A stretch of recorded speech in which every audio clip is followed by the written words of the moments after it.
The fluorescent lights of the precinct hummed a flat, sickly glow that did little to dispel the chill creeping into my bones. Not the chill of the air conditioning, mind you, but the deep internal freeze of dawning realization. The detective's voice, calm and monotone, droned on about vehicle identification, alleged recklessness, and the grim reality of bodily harm. But my mind was already racing frantically, replaying the last few days, searching for the crack in the facade, the clue I must have missed. Eric. He was gone.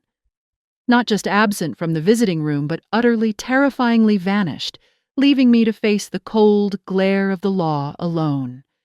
Just days before he'd been whispering promises of forever, building castles in the air with my money, a shared future that now felt like a cruel mirage. In this sterile holding cell, the only thing real was the echoing silence, where his love used to be a silence that screamed scam. The irony twisted my gut. How could a woman who had navigated the choppy waters of life for 6 decades, who prided herself on her independence and a healthy skepticism honed by years of experience, fall for such an elaborate snare? It had started as these things often do, with a whisper of hope in the quiet corridors of a lonely heart. 10 years. 10 long, solitary years I'd walked the world alone after Robert, my steadfast husband, had passed. I'd built a life, a financial fortress, a quiet sanctuary of routines and familiar comforts. I thought I was content, settled, perhaps even a little resigned to the peaceful rhythm of my widowhood. I visited art galleries, attended classical music concerts, nurtured my garden, and enjoyed the occasional dinner with close friends. My days were full, but the evenings often stretched long, filled with the echoing quiet of a home that was once bustling. I told myself I was immune to the kind of passionate folly that often befalls the young, that my desires had matured into a preference for tranquility. But perhaps, deep down, a tiny ember of yearning still flickered, waiting for a breath of fresh air. Then Eric appeared, a whirlwind of charm and carefully cultivated attentiveness, at a charity gala I almost didn't attend. He was undeniably handsome, with that easy, almost boyish smile that crinkled the corners of his eyes and a cascade of perfectly styled dark hair. He possessed a disarming way of making me feel seen, truly seen in a way that hadn't happened since Robert courted me all those decades ago with his shy compliments and unwavering devotion. Eric's gaze held a certain intensity, a flattering focus that made me feel like the only person in the room. He spoke eloquently about art, about travel, about literature, effortlessly engaging me in conversations that stretched for what felt like hours. He seemed genuinely interested in my life, my past, my dreams, things I hadn't shared with anyone in such depth for a very long time. He was younger, significantly so. 30 years separated us, a chasm I initially hesitated to even acknowledge, let alone bridge. My inner voice, the cautious, sensible Maggie, screamed a warning, but Eric was persistent, in a gentle, almost irresistible way. He'd linger a moment too long during conversations, his hand brushing mine with what felt like accidental tenderness. He remembered the small details, the fleeting mention of my favorite flower, the name of a long-forgotten classical piece I'd hummed one afternoon, a casual comment about a rare vintage wine I once enjoyed. And the gifts. Oh, the gifts. Not extravagant displays of wealth, which might have made me suspicious, but thoughtful tokens that spoke volumes about his purported attentiveness. A first edition of a book by my favorite forgotten author, a tiny antique compass that reminded him, he said, of my adventurous spirit, a perfectly brewed cup of Earl Grey prepared exactly the way I liked it, waiting for me after my morning swim. He had a knack for noticing those small, almost imperceptible longings that I hadn't even voiced myself. It felt like he'd peered directly into the quiet corners of my heart and offered a comforting warmth I hadn't realized I desperately craved. He made me feel special, cherished, utterly desirable, as though my age was not a barrier, but an enhancement, a testament to a life rich with experience.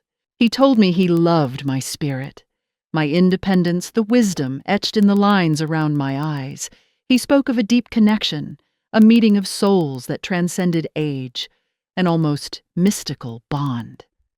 Our conversations often drifted into philosophical depths, where he would articulate my own unspoken thoughts and feelings, making me believe we were truly kindred spirits.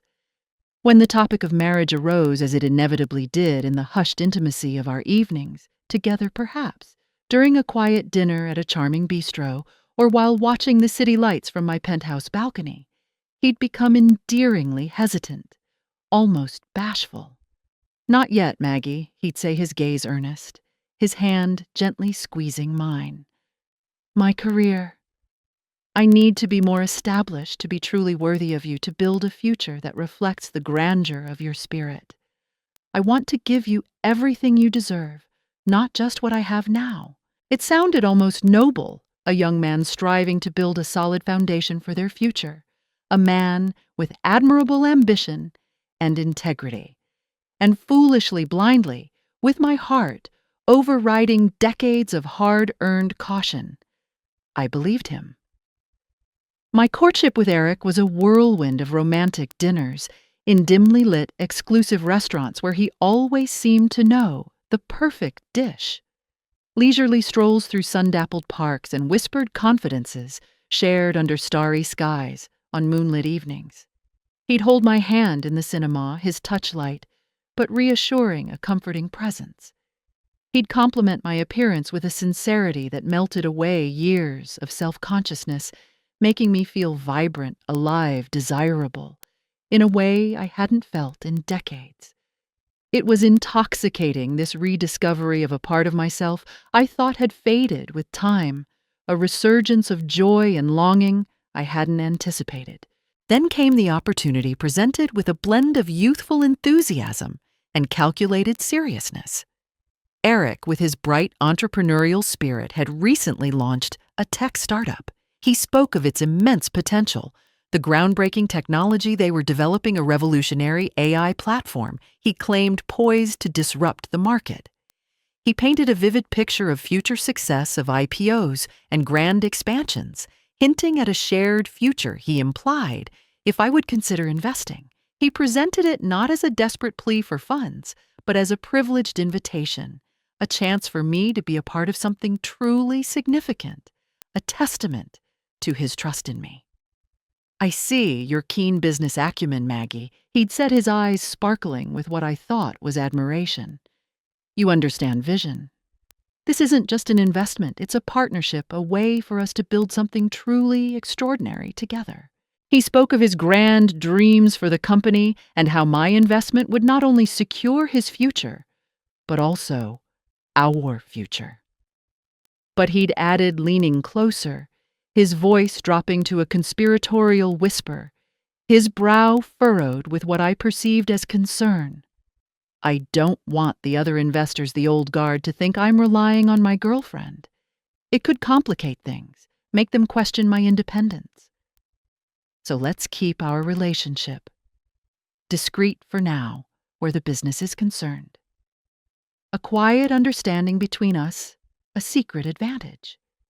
It seemed logical, even prudent, a sophisticated maneuver to protect our budding romance from the harsh scrutiny of the cutthroat business world. So, with my heart singing and my mind clouded by infatuation, I agreed. A significant portion of my capital, 30% to be exact, flowed into his venture. It wasn't just an investment. It was an act of faith, a tangible symbol of my belief in him, in us, in the shared future he had so eloquently painted. I had signed papers, transferred funds, all with a joyful lightness, oblivious to the insidious web I was weaving around myself. The first crack in the facade appeared on an otherwise unremarkable Tuesday morning. I was at my usual book club meeting discussing the intricacies of a historical novel when my phone buzzed insistently. A detective's name, unfamiliar and chilling, flashed on the screen. A traffic accident. Apparently my car, a late-model sedan I had lent Eric the previous day, explaining I wouldn't need it, had been involved in a serious incident leaving someone with significant injuries. The details were hazy, relayed in a clipped professional tone. The detective's voice, neutral but firm, stated that I was required to come to the station immediately to answer some urgent questions. What followed was a blur of confusion and mounting anxiety. I was taken in for questioning, then held for a few days, the legal process moving with a glacial slowness that amplified my fear and isolation. I tried calling Eric repeatedly from the few precious minutes I was allowed phone access, but his calls went straight to voicemail. Text messages remained unanswered. A cold dread began to seep into my bones, a creeping suspicion that something was terribly wrong. Where was he? Surely, if it was just a misunderstanding, if it was truly an accident, he would be here explaining everything, comforting me, pulling strings to get me out. His complete and utter silence was a gaping wound in the fragile trust I had placed in him, a silence that echoed ominously in the confines of that stark, impersonal holding cell. My mind, still reeling from the shock, clung desperately to the hope that there was a logical, innocent explanation for his absence. Perhaps he was dealing with the aftermath of the accident, overwhelmed and unable to reach me. Perhaps, eventually, after what felt like an eternity, I was released. The charges were dropped due to a technicality, a lack of conclusive evidence, directly linking me to the alleged reckless, driving a bureaucratic loophole that left me feeling more unsettled than relieved. The relief was fleeting, overshadowed by the oppressive weight of Eric's continued absence. He was nowhere to be found. His apartment, which I had only ever visited a handful of times, at his insistence on meeting outside it due to his supposed roommate situation, seemed deserted. His phone remained unreachable. His absence was a deafening roar in the quiet aftermath, amplifying the gnawing fear that had begun to take root in my heart. Yet a stubborn, almost desperate part of me clung to the belief that there must be a reasonable explanation for his disappearance.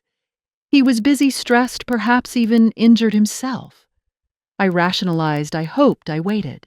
The truth, when it finally arrived, was far more brutal and far less excusable than any scenario my worried mind had conjured. A few weeks after my release, while I was still trying to pick up the pieces of my life and shake off the lingering shadow of suspicion, there was a sharp, insistent knock on my door. A young woman stood on my porch, her eyes red-rimmed her face, a mask of strained composure, a fragile vulnerability radiating from her. Her name was Sophie.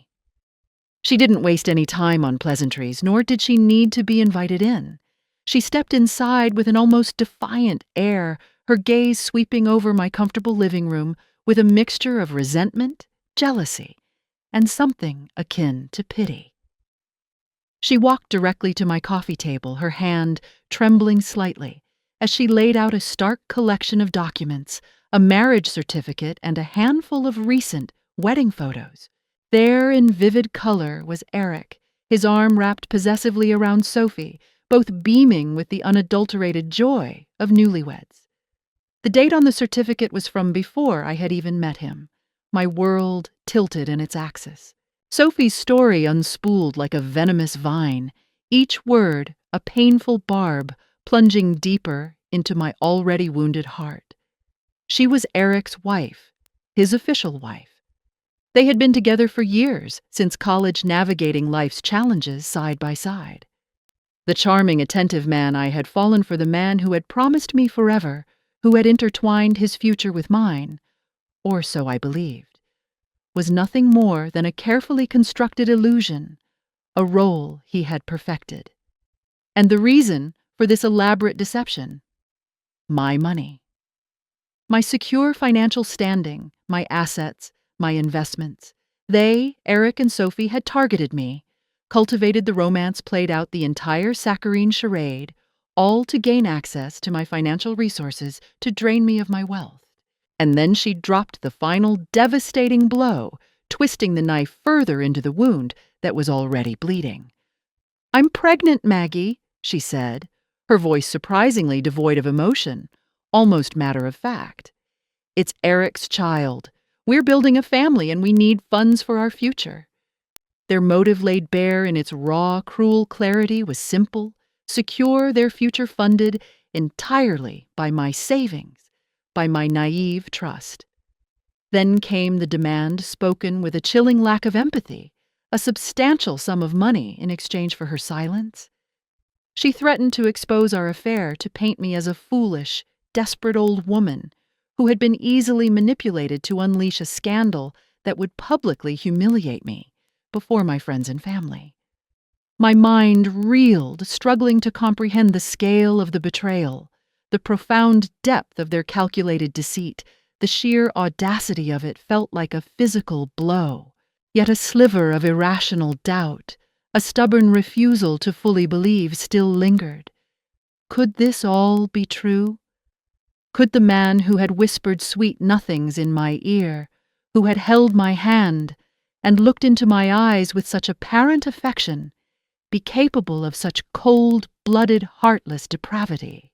A few days later, my dear friend Susan called, her voice tight with concern, almost breathless with what she had to share. She had been running errands near a local hospital, specifically the maternity clinic, when she had seen them. Eric and Sophie. Holding hands, laughing, their faces alight with a genuine joy that mirrored the pictures Sophie had shown me, a joy that had never once been truly present in Eric's eyes when he looked at me. Susan had seen them leaving the maternity clinic, Eric's arm protectively around Sophie's waist, a tenderness in his gaze I had longed for but never truly received.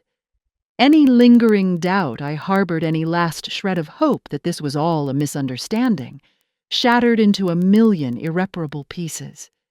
The pain was immense, a crushing weight on my chest, a suffocating grief for the love I thought I had found. But beneath the agony, something else began to stir. A cold, hard resolve. The foolishness was over. The tears stopped. It was time for clarity, for a reckoning, and then retribution. Now at 65, looking back on that period, I can speak of it with a calm born of distance and hard-won wisdom. At 62, I was still navigating the raw edges of that wound. The initial shock gave way to a quiet, burning fury, a steel spine I hadn't known I possessed. My friend Susan, bless her methodical mind, and unwavering loyalty became my anchor, my confidant, my co-conspirator. She didn't offer empty platitudes or tearful sympathy. She offered action, a practical, logical approach to dismantle the nightmare I found myself in. "We will get through this." "Maggie," she had said, her voice firm, her gaze unwavering, "and then we make them pay."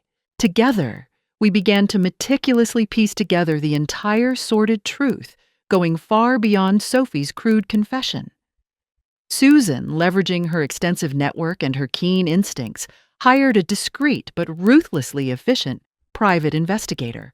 What he unearthed was horrifying, a meticulously documented pattern of deception. Eric and Sophie were not just opportunistic scammers. They were seasoned con artists, a husband and wife team operating a sophisticated, well-oiled machine of emotional and financial exploitation. The investigators' report revealed a history of targeting wealthy, older women, weaving similar tales of romance and entrepreneurial ventures, subtly eroding their victims' trust, then draining them of their assets before moving on to the next unsuspecting target, Sophie.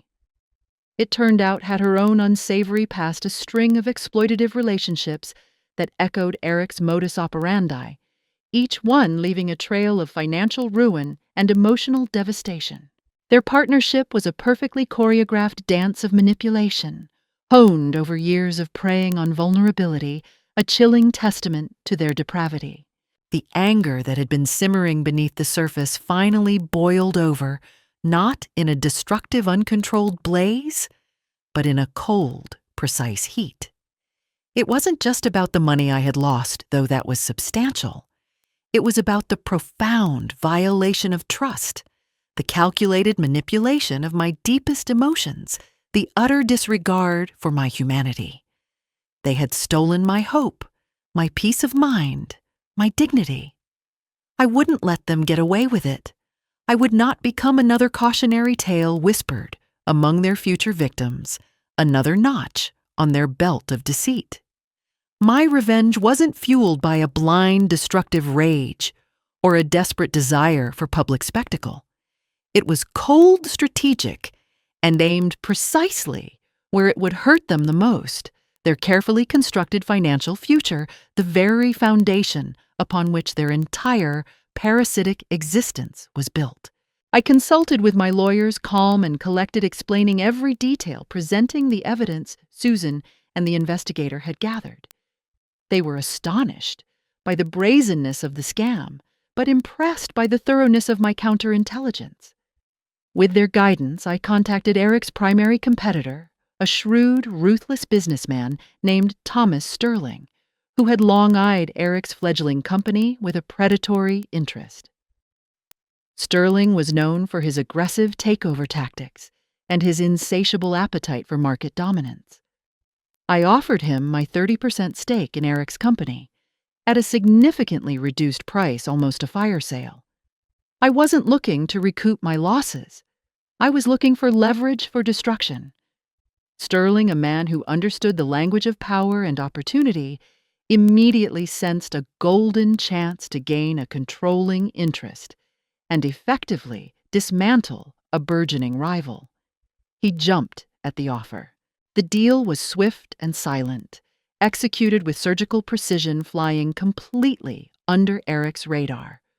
My lawyers ensured every legal loophole was closed, every detail ironed out to my advantage. Overnight, the balance of power within Eric's company shifted dramatically.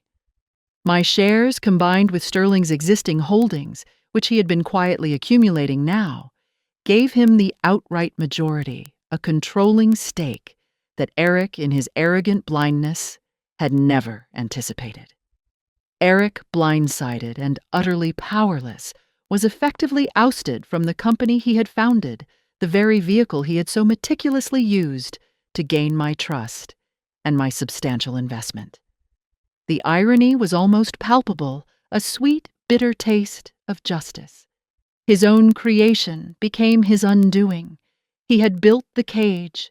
I had merely shown him the key. He came to my door a few weeks later, his face a mask of bewildered anger, disbelief, and a nascent fear. His usual charming veneer had completely evaporated, revealing a desperate, cornered man stripped of his composure and his carefully constructed persona.